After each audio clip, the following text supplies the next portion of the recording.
पुण्यश्लोक राजमाता अहिल्यादेवी होळकर मध्यवर्ती महामंडळाच्या वतीनं 4 हुतात्मा चौक येथे पुण्यश्लोक राजमाता अहिल्यादेवी होळकर यांच्या मूर्तीची प्रतिष्ठापना करण्यात आली।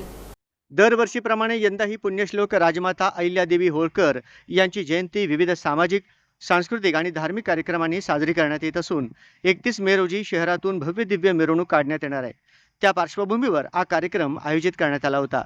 कार्यक्रमाच्या प्रारंभी मंडळाच्या सर्व पदाधिकारी आणि समाज बांधवांच्या प्रमुख उपस्थितीत 4 पुतळा परिसरातील पुण्यश्लोक राजमाता अहिल्यादेवी होळकर तसेच 4 हुतात्मा यांच्या पुतळ्यांना पुष्पहार अर्पण करून अभिवादन करण्यात आले। त्यानंतर पार्क चौकात विधिवत पूजा अर्चा करून पुण्यश्लोक राजमाता अहिल्यादेवी होळकर यांच्या मूर्तीची प्रतिष्ठापना करण्यात आली।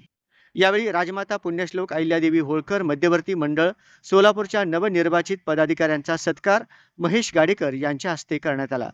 यामध्ये अध्यक्ष मनीषा माने, उपाध्यक्ष शशिकलाताई कसपटे, उपाध्यक्ष वैशालीताई सातपुते, कार्याध्यक्ष किरण माशाळकर, सहसेक्रेटरी नीता भगेल तसेच ज्येष्ठ मार्गदर्शिका सुमनताई मुदलियार यांचा सत्कार करण्यात आला। कार्यक्रमास खजिनदार निमिषा वाघमोडे, सेक्रेटरी अर्चनाताई बंडगर, गीतांजली पुजारी, गौरी यमगर, श्वेता खरात, नगरसेविका प्रतीक्षा चव्हाण, चेतन नरोटे, सागर पिसे, महेश गाडेकर, शेखर भंगाळे, अर्जुन सलगर, मनोज सलगर, बाळासाहेब वाघमोडे, अण्णासाहेब कोळेकर, गणेश नरोटे, संभा खांडेकर, प्राध्यापक मदने, बेडनूर सर, डी पांढरे, आकाश भवर, पुजारी विरोबा बंडगर, लखन गावडे, शिवानी खटके, मानवी माने, रेवती मुदलियार यांच्यासह समाज बांधव मोठ्या संख्येने उपस्थित होते। कार्यक्रमादरम्यान परिसरात उत्साहाचे आणि भक्तिमय वातावरण निर्माण झाले होते।